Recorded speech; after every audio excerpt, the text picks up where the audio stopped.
Hey everyone, this is just a quick video on the latest Microsoft controversy regarding GitHub Copilot being the co-author for all the commits by default. So let's get started.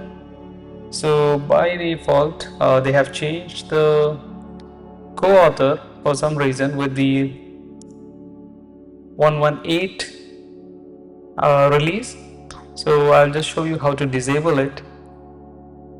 So just type co-author and you'll see that by default it is set to chat and agent mode, and GitHub Copilot becomes the co-author for each and every commit, and it was set to all and they have changed it to default. I think it is a server-side change.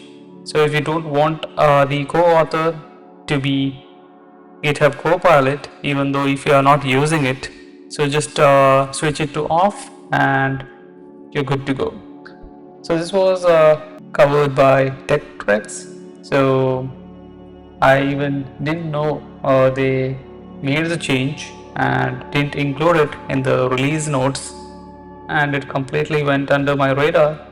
So thanks to TechDregs as well as the media as well as the community for actually not being happy with the latest change that is released without any change log or detailed news or any kind of a notification that GitHub Copilot becomes the co-author even if you have not used the Copilot agent. So I think that is it for this video. Thanks for watching. Bye.